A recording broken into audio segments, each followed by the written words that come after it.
سر میرا سوال یہ ہے کہ ہم اپنی قوم کی کس طرح تعلیم ان کو دے سکتے ہیں کہ توحید رسالت جیسے سینسیٹیو ٹاپک پر موب جسٹس کی طرف جانے کے بجائے پہلے پراپر تحقیق اور انویسٹیگیشن کر لی جائے۔ ہم جو کچھ کر سکتے ہیں وہ یہی ہے کہ اگر اللہ تعالیٰ نے ہمیں کسی چیز کا شعور دیا ہے اور بات کہنے کا سلیقہ بھی عطا فرمایا ہے تو اپنی بات کہیں۔ تعلیم تربیت کے سوا ابھی تک تو انسان کوئی دوسرا راستہ ایجاد نہیں کر سکا۔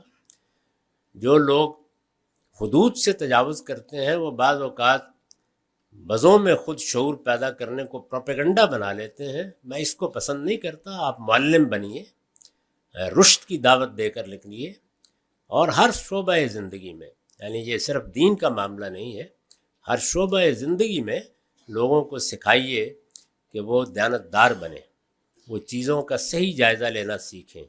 وہ کسی پر تنقید کریں تو پہلے اس کی رائے کو آخری درجے میں متعین کرنے کی کوشش کریں۔ وہ کیا کہنا چاہتا ہے، کہاں سے بات کر رہا ہے، اس کو اس کی جگہ رکھ کے دیکھیں۔ اسی طرح ہم بعض اوقات ایک بڑی غلطی کرتے ہیں، نظریہ اپنا لے لیتے ہیں، عمل دوسرے کا لے لیتے ہیں۔ اس کا نقطہ نظر کیا ہے؟ اب مثال کے طور پر اگر ایک آدمی یہ سمجھتا ہے کہ آپ کو ایک مشت کے برابر داڑھی رکھنی چاہیے، تو پہلے جانیے کہ یہ اس کا نظریہ ہے، یہی رائے ہے اس کی، اس کے بعد اس کی داڑھی ناپنے کی کوشش کریں۔ یہ تو نہیں ہو سکتا کہ رائے آپ کی ہو، نقطہ نظر آپ کا وہ مختلف ہو سکتا ہے، اور عمل آپ اس کا دیکھیں۔ تو پہلے یہ جانیں کہ دوسرا آدمی کیا رائے رکھتا ہے۔ اگر رائے مختلف ہے تو آپ علمی استدلال سے اس رائے کی غلطی واضح کریں، اور اگر عمل مختلف ہو رہا ہے تو توجہ دلا دیں۔ تنقید کرنے میں بڑی احتیاط کی ضرورت ہوتی ہے، یہ طریقہ نہیں ہے۔ آپ جانتے ہیں کہ کل کی مجلس میں بھی مجھ سے صحابہ کرام کے بارے میں پوچھا گیا تھا، تو میں نے بہت ادب کے ساتھ یہی عرض کیا تھا کہ یہ کوئی آسان سی بات ہے، صحابہ کرام تو بہت بڑی ہستیاں ہیں، ہم اپنے معاصرین کے بارے میں بھی یہ جسارت کر سکتے ہیں کہ یہاں سے ایک بات سنیں، وہاں سے ایک بات سنیں، اور اس کی بنیاد پر حکم لگانا شروع کر دیں۔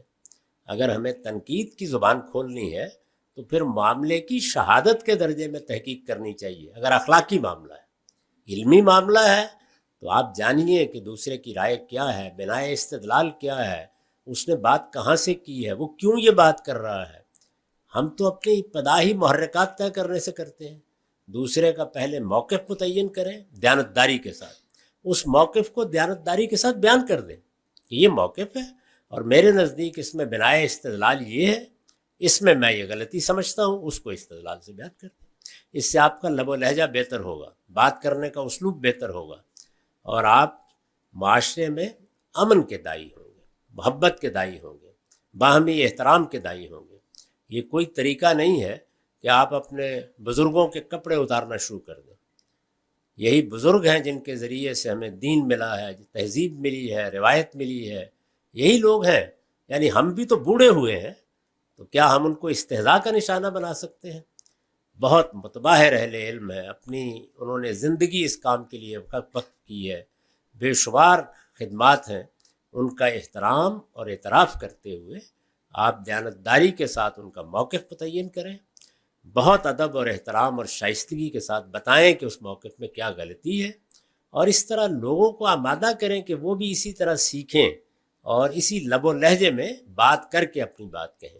پھر تو شعور پیدا ہوگا، ورنہ کلٹ بنیں گے۔ بہت معذرت کے ساتھ اس سے اللہ کی پناہ مانگیں۔